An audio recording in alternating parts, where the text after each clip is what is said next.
ಭವಿಷ್ಯತ್ತು, ಈ ನಾಡಿನ ಯೂತ್ಸ್ ನೋಡಿ. ಉತ್ತರ ಕರ್ನಾಟಕ ಭಾಗದಲ್ಲಿ ಹಲವಾರು ಡಾಕ್ಟರ್ಸ್, ಇಂಜಿನಿಯರ್ಸ್ ಸೇರಿದಂತೆ ಪದವೀಧರರು ಪಾಸ್ಔಟ್ ಆಗ್ತಾರೆ. ಆದರೆ ಉತ್ತರ ಕರ್ನಾಟಕದಲ್ಲಿ you believe it or not, ಬೆರಳೆಣಿಕೆ ಎಷ್ಟು 1 2 3 4 5 not even double digit, single digit ಕಾರ್ಖಾನೆಗಳಿಲ್ಲ. ಎಲ್ಲಿ ಹೋಗ್ಬೇಕು ನಮ್ಮ ಯುವಕರು? ಮಹಾರಾಷ್ಟ್ರಕ್ಕೆ ಹೋಗ್ಬೇಕು, ಇಲ್ಲಾಂದ್ರೆ ಬೆಂಗಳೂರಿಗೆ ಬಂದು ಅಲ್ಲಿ ಜನದಟ್ಟಣೆ ಜಾಸ್ತಿ ಮಾಡಬೇಕು. ಬನ್ನಿ ಅವನ್ನ ಮಾತಾಡ್ಸೋಣ. ಸರ್ ನಮಸ್ತೆ. ಸರ್, ಪ್ರತಿಭಟನೆ ಇದೆ ತಮಗೆ, ಯಾವತ್ತಿದೆ? ಮೇಡಮ್ 11ನೇ ತಾರೀಕಿದೆ. ನೆನ್ನೆ 8ನೇ ತಾರೀಕು ಧಾರವಾಡದಲ್ಲಿ ಮಾಡಬೇಕು ಅಂತ ಅನ್ಕೊಂಡಿದ್ವಿ. ನಾವು ಪೊಲೀಸ್ ಪರ್ಮಿಷನ್ಸ್ ಕೊಡ್ತಾ ಇಲ್ಲ. ಸಾಕಷ್ಟು ಏನಂದರೆ ಖಾಲಿ ಹುದ್ದೆಗಳಿದೆ. 2,76,386 ಹುದ್ದೆ ಖಾಲಿ ಇದೆ 43 ಇಲಾಖೆಯಿಂದ. ಇವತ್ತು ರಾಜ್ಯದ ಯುವಕರಿಗೆ ಕಳೆದ 2.5 ವರ್ಷದಿಂದ ಕಾಂಗ್ರೆಸ್ ಸರ್ಕಾರ ಬಂದಾಗಿದ್ದ 5,000 ವೇಕೆನ್ಸಿ ಫಿಲ್ ಮಾಡಿಲ್ಲ ಮೇಡಮ್. ಇವರು ಪ್ರಣಾಳಿಕೆಯಲ್ಲಿ 1 ಲಕ್ಷ ವೇಕೆನ್ಸಿ ಕಳೆ 1 ವರ್ಷದಲ್ಲಿ ಅಧಿಕಾರಿಗೆ ಬಂದ 1 ವರ್ಷದಲ್ಲಿ 1 ಲಕ್ಷ ವೇಕೆನ್ಸಿ ಫಿಲ್ ಮಾಡ್ತೀನಿ ಅಂತ ಹೇಳಿದ್ರು.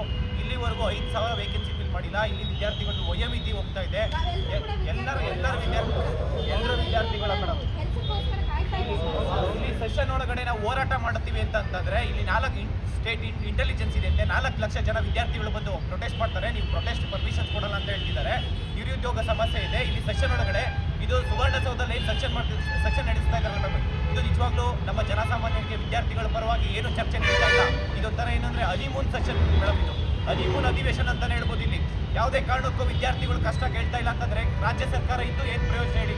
ಒಂದೇ ಒಂದು ವಿದ್ಯಾರ್ಥಿಗಳು ಇವತ್ತು ನೋಡಿ ಮೇಡಮ್, ಹ್ಯಾಂಡಿಕ್ಯಾಪ್ ನೋಡಿ ಮಾತಾಡ್ತಾರೆ ಮೇಡಮ್. ನೋಡಿ ಮಾತಾಡ್ತಾರೆ, ಏನು ಎಕ್ಸಾಮ್ ಬರ್ತಾರೆ ಕೇಳಿ ಮೇಡಮ್. 8 ವರ್ಷ ಆಗಿದೆ ಮೇಡಮ್, ನೋಟಿಫಿಕೇಶನ್ ಮಾಡಿಲ್ಲ. ಯಾವ ನೋಟಿಫಿಕೇಶನ್ಸ್ ಮಾಡ್ತಾ ಇಲ್ಲ ಮೇಡಮ್, ಹೇಳ್ತಾ ಇಲ್ಲ.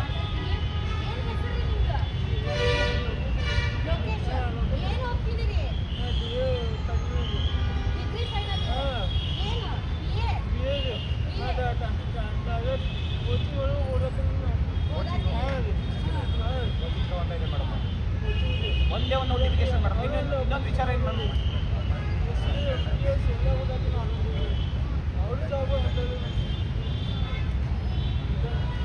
ಮೇಡಮ್ ನೋಟಿಫಿಕೇಶನೇ ಮಾಡಿಲ್ಲ ಅಂತಂದ್ರೆ ಯುವಕರ ಸಮಸ್ಯೆ ನೋಡಿ. ಒಂದು ನೋಟಿಫಿಕೇಶನ್ ಒಂದೇ ಒಂದು ಆಗ್ತಾ ಇಲ್ಲ ಮೇಡಮ್. ಇಲ್ಲಿ ಒಂದು ನೋಟಿಫಿಕೇಶನ್ ನೀವು ಸಚಿವರು ಏನಿದಾರಲ್ಲ, ಸಚಿವರು ಬರೀ ಮತ್ತೆ ಮಾನ್ಯ ಮುಖ್ಯಮಂತ್ರಿ ಸಿದ್ದರಾಮಯ್ಯ ಬರೀ ಸುಳ್ಳು ಮೇಡಮ್.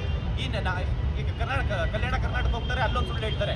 ಮಾನ್ಯ ಸಚಿವರು ಉನ್ನತ ಶಿಕ್ಷಣ ಸಚಿವರು ಒಂದು ಸುಳ್ಳು ಹೇಳ್ತಾರೆ. ಹೋಮ್ ಮಿನಿಸ್ಟ್ರಿ 2 ದಿನದಲ್ಲಿ ನೋಟಿಫಿಕೇಶನ್ ಮಾಡ್ತೀನಿ ಅಂತ ಹೇಳ್ತಾರೆ.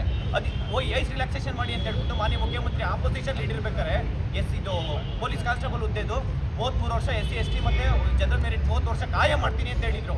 ಲೆಟರ್ ಕೊಟ್ಟಿದ್ರು. ಆ ಲೆಟರಿಂದ ಸಾವಿರಾರು ವಿದ್ಯಾರ್ಥಿಗಳು ಇವತ್ತು ಮನೆ ಬಿಟ್ಟು ಓದೋದಕ್ಕೆ ಧಾರವಾಡದಲ್ಲಿ ಬಂದಿದ್ದಾರೆ. ಅಧಿಕಾರಕ್ಕೆ ಬಂದಮೇಲೆ ಮಾನ್ಯ ಗೃಹ ಸಚಿವನ ಹೋಗಿ ಕೇಳಿದ್ರು ಪರಮೇಶ್ವರ, ನೆರೆಹೊರೆ ರಾಜ್ಯಗಳಿಂದ ತರಿಸ್ತೀವಿ ಅಂತ 2.5 ವರ್ಷ ಆಯ್ತು ಮೇಡಮ್. ಯಾವುದೇ ಸಚಿವರ ಹತ್ರ ಮೇಡಮ್ 2.5 ವರ್ಷ ಏಜ್ ಡಿಬಾರ್ ಆಗಿದೆ ಮ್ಯಾಮ್. ಎಷ್ಟೋ ಜನ ವಿದ್ಯಾರ್ಥಿಗಳು ಇವತ್ತು ನೋಟಿಫಿಕೇಶನ್ ಮಾಡ್ತಾ ಇದ್ದಾರೆ. ಎಷ್ಟೋ ಜನ ಹೋಗಿದ್ದಾರೆ ಇವತ್ತು, ಏಜ್ ಡಿಬಾರ್ ಆಗಿದೆ. ಒಂದು ಯಾವುದೇ ಸಚಿವರ ಹತ್ರ ಹೋದ್ರೆ ಅವರು ಸರಿ ಸ್ಪಂದಿಸೋದೇ ಇಲ್ಲ. ವಿದ್ಯಾರ್ಥಿಗಳ ಹತ್ರ ಕೇಳೋದು ಇಲ್ಲ, ಅವ್ರ ಮನವಿನೂ ಇಸ್ಕೊಳಲ್ಲ ಮೇಡಮ್. ಆ ಪರಿಸ್ಥಿತಿಯಲ್ಲಿ ಇದ್ದಾರೆ.